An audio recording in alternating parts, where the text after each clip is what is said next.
Hi, I'm here with Cate Murray, President and CEO of the Stem Cell Network. Thank you for your support and for Stem Cell Network's support of CSPC. How would you describe the state of regenerative medicine in Canada and globally? Naomi, thanks for having us back again. It's a real pleasure to be here. To start with your first question, I'd say the answer's thriving. So regenerative medicine, not only here in Canada, but around the world, is really impressive, the advances that are being made. Whether it's a tissue engineering technique, whether it's the development of a cell therapy or a gene therapy, this is going to change the face of healthcare. Building on that, how would have advancements in regenerative medicine directly benefited patients? Oh, great question, Naomi. So let me tell you about some of the clinical trials that the Stem Cell Network has funded over the years. I think it's close to 30 now that we've supported at the early stages.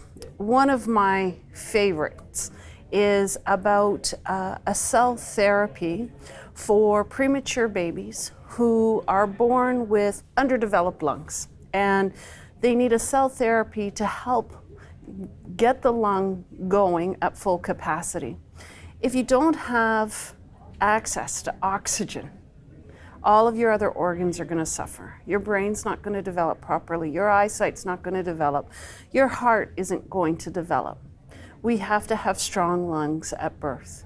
So the Stem Cell Network has been supporting research and early stage clinical trials. This clinical trial has now been rolled out in one of our most vulnerable populations, preemies. So there's 10 premature babies who've now received this treatment because of SCN support. And those first babies are doing so well. We're really excited about seeing the data.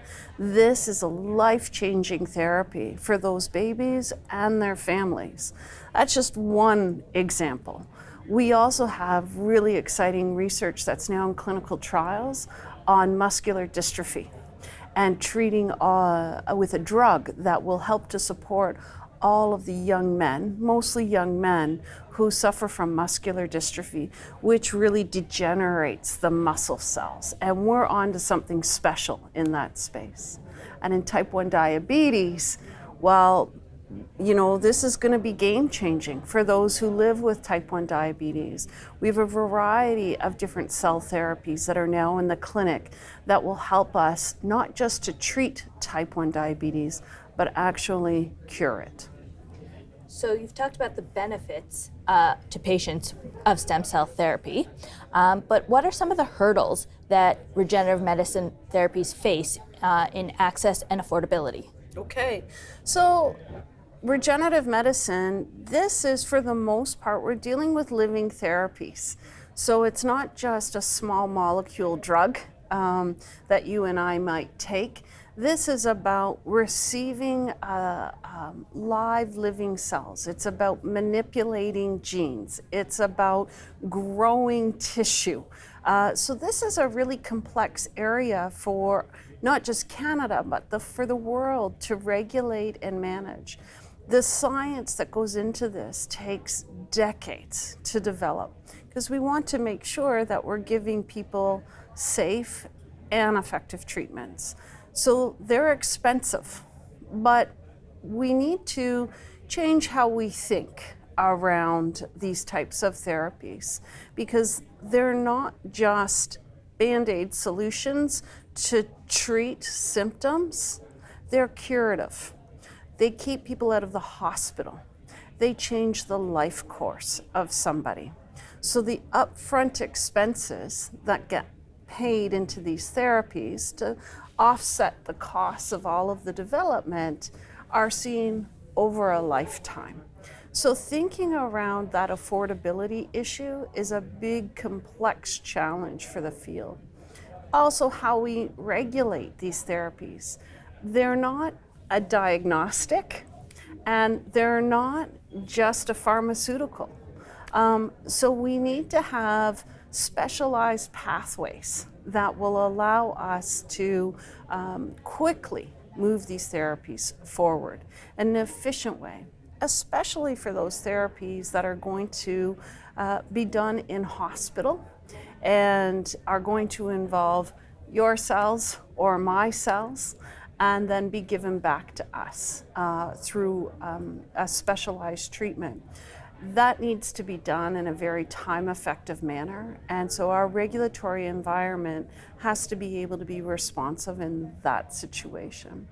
So I think the pricing of this is important, the regulatory piece of this is important, and the equity piece of this is important. We want these cell and gene therapies to be available to Canadians, whether they live in an urban, suburban, or rural setting. It's not fair to ask someone who's desperately sick to fly or travel hundreds upon hundreds of kilometers away from their families to receive these therapies. That is not an equitable thing to do. So we want to make sure that what we're developing can be delivered in hospital and care settings around the country, regardless of where our patients are located. Thank you. So can you speak to the role that the Stem Cell Network has played in supporting the advancement of regenerative medicine? Sure. So the Stem Cell Network is over 2 decades now. It's a not-for-profit that supports research and clinical trials, training of the next generation of talent, and the knowledge mobilization of research. So we've been a central leader in the space in Canada. The network consists of all of the major and the small labs across the country. We bring together the community in a very collaborative way. And as a result, we've been able to drive forward patient-based solutions, therapies and technologies that might not otherwise have come to fruition because we use the power of the network and collaboration. As such, we're really building on Canada's pioneering efforts in stem cell research. The existence of stem cells were proven by James Till and Ernst McCulloch in the early 60s, and our researchers across this country have been standing on those two gentlemen's shoulders, taking stem cell research to the next step. Globally, we're very well respected for the science that's coming out of this country, and now we're also beginning to lead on the translational end and bringing the therapies to people around the world. So what would you say is the next big policy challenge in keeping Canada competitive in the regenerative medicine space? So for me, that comes back to the access, affordability, and adoption issues. So we need to have clear pathways so that the companies that are actually commercializing these products know what to expect when they want to bring a product into the Canadian market, when they want to test it here and have it regulated here. We need clarity, we need transparency, we need efficient timelines. Our timelines to get a new drug to a patient takes over 2 years. That does not make us globally competitive. It does not have those who commercialize want to launch in Canada first. That's a problem. So our policy focus, the most important policy focus we can have, is to take seriously access, affordability, and adoption, and having clear systems, clear pathways to make sure we get these innovative therapies to patients on time. A lot of work to do in the future. There is a lot of work to do in the future, but I'm positive about it, Naomi, and I'm hopeful because everyone I talk to, whether they're a scientist, whether they're a policymaker, a regulator, whether they're from industry, everybody has the same goal in mind. And that is to make sure that our science gets adopted and used for Canadians who are helping to pay for the development of these treatments. So if we all have the same end goal in mind, I know that we can be solution focused. I know that there's a desire to get the job done, and I have every confidence that Canadians can make it happen. What, in your opinion, is the best part of attending CSPC? Oh, I've been going to this conference for years, and I knew you were going to ask me this question. And I would say it's inspiring.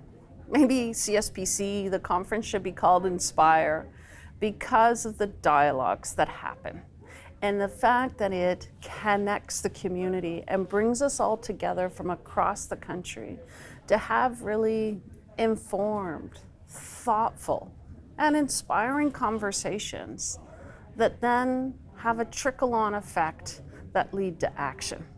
So CSPC, I'd say at the heart of it is collaborative inspiration.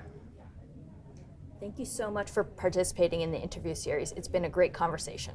My pleasure.